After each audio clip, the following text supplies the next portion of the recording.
Do you ever wonder why we're always, like, wearing gloves? Yeah, so why do so many characters wear white gloves? I mean, it's become such a well-known style of animation that any character today made that's trying to cash in on some nostalgia will also wear these white gloves. Think the likes of Bendy or Cuphead. But where did these gloves come from?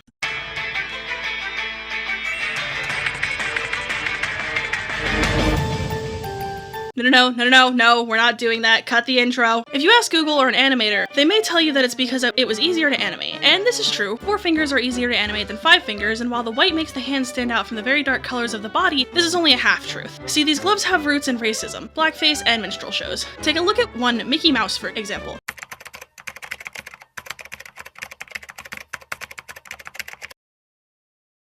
In his first appearance in Steamboat Willie, Mr. Mouse lacks his iconic gloves. In fact, he didn't pick them up until The Opry House, released in 1929. This episode sees Mickey playing piano at a vaudeville show. Vaudeville shows were variety act shows, and in of themselves they weren't inherently racist, but many of these variety shows were in fact minstrel blackface shows, which obviously is, not good. This is actually where the character of Jim Crow was born, at minstrel shows. There's a really cool book, and I highly recommend looking into it, by Nicholas Sammond, called Birth of an Industry, Blackface Minstrelsy, and the Rise of American Animation, where Sammond goes into a lot of in-depth research on these minstrel shows and how they relate back to the cartoon characters we know and love. And I will try my best to briefly talk about what Sammond has an entire book on. Sammond states these about these characters. These characters are not like minstrels, they are minstrels. These characters are minstrels in the way they look and act. The white gloves, the white mouths, their mischievous behavior. Sammond isn't just talking about Mickey and his cast of characters, but also other shows and cartoons, like Felix the Cat, lesser known even Bimbo the Dog, or even the Bugs Bunny. Everyone was getting into minstrel characters and racism in the early 1900s, apparently. A really good example, for lack of a better phrase, is Mickey's Melodrama, a 1933 Mickey short that sees the cast of Mickey, Minnie, Clarabelle Cow, and Horace Horsecollar putting on a minstrel performance of Uncle Tom's Cabin. This was relatively popular in that era, to put on Uncle Tom's Cabin even though it was an abolitionist story. Sammond says that this mixture of abolitionist melodrama and the blackface minstrel shows may seem odd and contradictory, but it accurately captures one of the uses to which Stowe's tale was put on in its long heyday. In this specific short, Mickey and Clarabelle even further blacken their faces, even though they are already minstrel blackface characters. Clarabelle actually uses oil from a lantern, and Mickey quite literally blows himself up with a stick of dynamite to blacken his face. Of course, in minstrel fashion, their lips are left brightly colored. This is because by 1933, minstrel shows had largely started to fall out of fashion.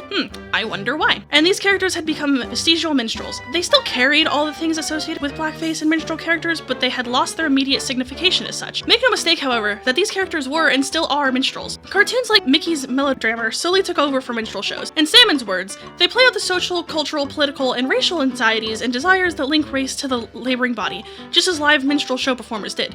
Basically, they did the same thing, just animated. And if you're wondering how that episode ends, by the way, in typical cartoon fashion, everything goes horribly wrong, and it's curtain close. You'd think if by 1933 minstrel shows were slowly going out of fashion, then that racist stereotype would slowly start to dissipate, right? Well, in doing my research for this, I discovered the series of Warner Brothers cartoons known as the Censored 11. These were 11 Warner Brothers shorts that never released to television due to being such bad racist stereotypes. Yeah, imagine the threshold you have to meet if they didn't release these episodes, and they released other ones.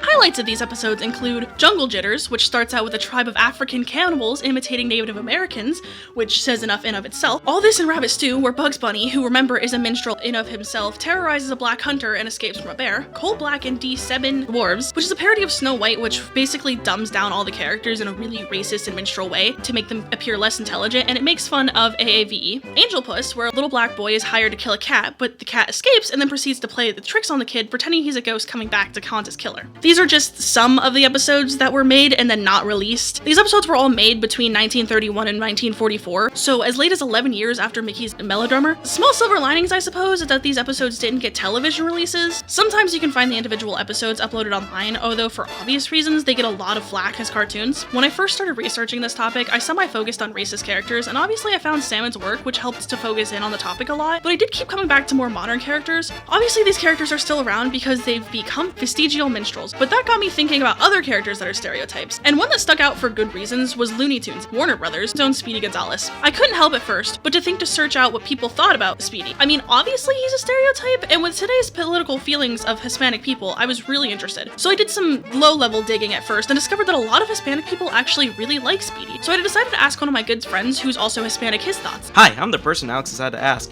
And my personal thoughts on Speedy Gonzales is that he's not doing no harm. He is not actively constantly trying to ruin or make fun of the Hispanic people. And actually, I'm not the only one. One of the most prominent comedians, Gabriel Iglesias, voiced him in Space Jam: A New Legacy, and he defended Speedy when he was growing up. Speedy was like a hero to him because it was the only few forms of Hispanic representation they had. And Speedy isn't a bad character. Yeah, he has his flaws. He's not terrible. And yes, this is how I wanted to be portrayed. So I guess really the difference between being a racist stereotype character and, well, not being that is how you paint the character. I'm sure if Speedy were painted as a criminal or overly sexual or something as bad as some of the minstrel characters we've seen in the Censored 11, then people really wouldn't like him. But unlike this Censored 11, Speedy is a stereotype, but he's generally a good one. Unlike the minstrel heavy beginnings of Mickey and Co., Speedy is a respectful interpretation of the people he represents. Huge thanks to Alex from Dorky Films for editing this video and also lending his opinion on Speedy Gonzalez. I could not have finished this assignment without him.